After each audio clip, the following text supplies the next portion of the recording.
يا مساء الخير على كل حبايبي، عاملين ايه؟ يا رب تكونوا بخير. وحشتوني قوي قوي قوي. بقالي كام يوم مش عارفه انزل فيديو. معرفش ايه موضوع التحميل ده معايا صعب قوي ليه كده. يعني انا في فيديو اللي هو بتاع المحشي اللي انا كنت نزلته وقلت ان انا هنزل بيه، لحد دلوقتي والله ما نزل، مش عارفه ايه المشكله فيه. فانا كنت عامله بقى فيديو ده النهارده، قلت بقى انزل بيه وعشان برضه انتوا وحشتوني قوي.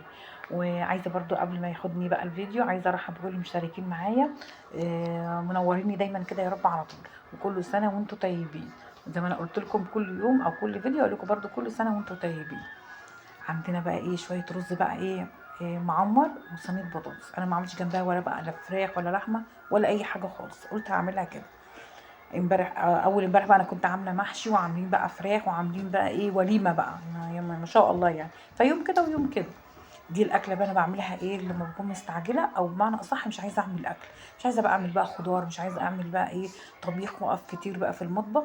فزي ما انت شايفه كده ما بتاخدش معايا يعني ايه ما شاء الله دقايق يعني. في بقى شويه حاجات هنا برضه تركايه كده في الرز المعمر. ده بالنسبه برضه البنات اللي هم الصغيرين او في بدايه حياتهم. هقول لك بقى التركايه اللي هي ايه عشان الرز يطلع معاكي حلو وايه مسكر. انا عامله الرز ده حادق، يعني هو فيه نوعين: رز حادق ورز حلو. والرز بقى اللي هو الحادق ده اللي هو بتاعنا بتاع الطبيخ بقى وبتاع اللي بناكل معاه خضار يعني، او بالاخص صينيه البطاطس اللي هي ايه في الفرن وكده. انا بحب اعمل بقى ايه، بصي، هتحطي شويه ملح وشويه السكر معاهم. وبصي وتلفيهم كويس قوي بقى كده، وبمعلقه سمنه عندك، سمنه بقى بلدي، سمنه عاديه، ايه المهم ايه، تلفي الرز كويس قوي بالملح وشويه السكر دول، ومعلقه الزبده اللي معاكي تمام، او معلقه السمنه. انا حاطه هنا سمنه، بس احط بقى قطعتين زبده ايه على الوش كده. تمام. وتلفي بيهم بقى كويس قوي. بعدين بقى هتحطي بقى لبن. انا حاطه هنا لبن، يعني كان عندي 2 كيلو لبن.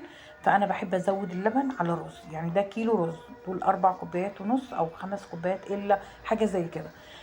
ده المهم ايه، ده كيلو رز يعني. حطيت عليه 2 كيلو الا ربع لبن. هو مش كتير لان انا بحب الرز طري مش معجن يا جماعه. في فرق ما بين طري وما بين ايه معجن. انتوا هتشوفوا دلوقتي معايا الحبايه طالعه عامله ازاي ما شاء الله عليها. تمام. وبحط لبن، ما بزودش بقى ميه او حاجه. دي بقى صينيه البطاطس. حطيت بقى انا رز في الفرن. ودي بقى صينيه بطاطس معايا بقى. كان طبعا بقى جبت بصلايه كويسه كده قطعتها. وحطيت بقى عليها شويه توابل، اي توابل عندك انت عايزه تحطيها حطيها. تمام. انا حطيت بقى بابريكا، بهارات مشكله، مكعب ماجي، ملح، فلفل اسود كده يعني. ودعكت بقى البصل كويس قوي قوي. وحط بقى ايه، هلفه بقى في البطاطس برضو، هقلب بقى البطاطس بالبصل. واحط عليه بقى عصير طماطم. مين يا جماعه عنده الطماطم اليومين دول مش يعني ايه، حاساها انها مش محمره، حاساها انها فاتحه شويه كده. انا يعني انا نادر قوي ما بستعمل صلصه في الخضار. يعني انا حطيت المره دي شويه صلصه كده، لان حسيت ان الطماطم فاتحه شويه. حتى بصي يعني ايه، واضح برضو من بعيد انها فاتحه شويه. برضو حطيت ورقتين غار معايا في البطاطس. ونزلت برضو بمكعبين زبدة، يعني حتتين سمنة اي حاجة يعني.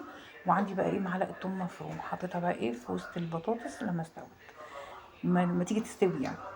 حطيت بقى طبعا البطاطس في الفرن، خدت لها يعني إيه ريحه الفرن، بس مش ضروري تتحمر يعني. انا عن نفسي كنت مستعجله قوي فطلعتها قبل ما تاخد وش بصراحه يعني. ودي بقى كان رز كان خلص معايا، هتشوفيه دلوقتي عامل ازاي معايا. ولا معجن ولا اي حاجه، ورزايه مفلفله وطالعه زي الفل. بالهنا والشفا. لو وصلتي لحد هنا حطيتيش اللايك، انزلي حطي اللايك يا جميله. ومش مشتركه انزلي اشتركي. لو اول مره تشوفيني يعني خشي بقى عيلتنا بقى، خلي الايه القناه تكبر بقى. يلا اشوفكم على خير واقول لكم باي باي.